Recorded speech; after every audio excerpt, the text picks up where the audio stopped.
Hey everybody, and welcome back. In this video we're going to talk about how to find your trigger as you're starting your swing, and that was one of the questions that was asked by one of the subscribers to the channel. So this is going to kind of help everybody, I think. When we get set up and I've done my waggle, right, and I'm all good and all this stuff, what you have to understand, everybody's like, okay, well, we get set up, we're going to move to 7.5, the knee kicks in and all these things. Mr. Hogan's trigger was not this knee kicking in. It wasn't.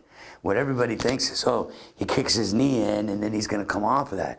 What he's really doing with his trigger is he is set up like this, and his trigger movement is this tiny little, what feels like a swivel of the pelvis to the lead side. And then from there, now when I do this, watch what happens. I'm set up, this little swivel move is like, but I'm not moving my hands with it, I'm just leaving my hands there, and it's just this little, like that, with the pelvis. And then all of a sudden, because it went here, now I can rebound off of this and start my swing after I've done the waggle. Some people, what I do when I'm playing, you will see, I'll be like this and I've got everything set up and I'm in this really good position. But what I do is, for whatever bizarre reason, I tap my toe on the right toe on the ground, and then that corresponds with the trigger, and then I rebound off of it. So whatever your trigger is, you just have to find it, because you don't want to be here and go, I'm set up, I've done the waggle, now everything stops, now I'm going to turn. Because what happens in that scenario, most people that don't have a trigger, they get here and they start taking this club away with the trail side of their body instead of the lead side of your body. So all of a sudden, if I do it right, now there's my triggers and everything, I don't know if you saw them, but it's just this little tap, boom, this way. So it's rebounding off the lead side to get me to come to the top, and I'm going to get right there, guys. And then, of course, I'll make my rebalance, recenter, whatever you want to call it. So just remember, the trigger, the one thing the trigger cannot be, ever, okay? If you get here and you think your trigger is going to be this forward press with your hands, so you're going to forward press with your hands, the second you forward press with your hands, 98% of the time, you're going to take this club away with the trail side of your body. So once you get this set up, because you have to remember, when Mr. Hogan got his grip in what I call a negative shaft or neutral shaft, it's never in a positive tilted lean forward.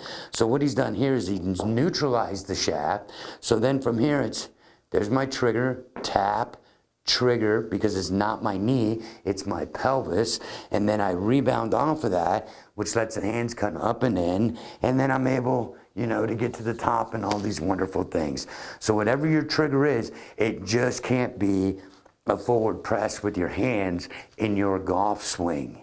Putting, that's a whole different game. But in your golf swing, just find something. It doesn't matter what it is. You can, you know, you can stomp on your trail heel.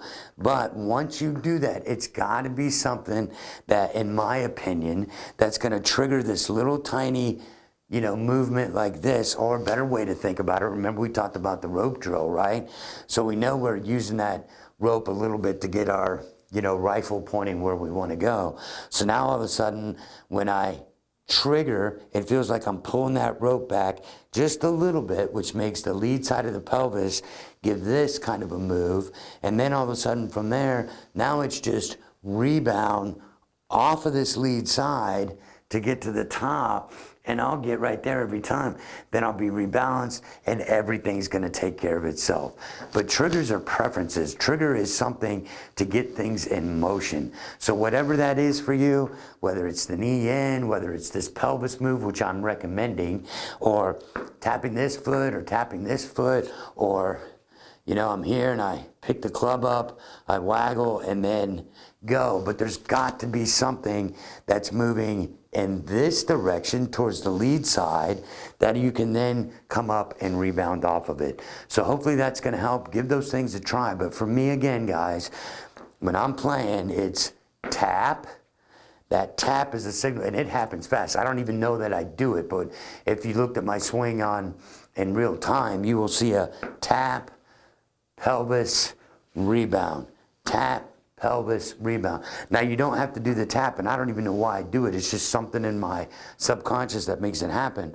But if you got here and you're like, okay, I just did the waggle, came back to the ball, so now the first move is going to be, see how nothing's moving, my hands aren't following this, I'm just here like this, and then it's boom, and it's so subtle that it looks like it's my right knee, but it's really happening with my pelvis going like this, and then I rebound off of that to come to the top. Hopefully that's going to help you find your trigger. We'll look for you in the next video.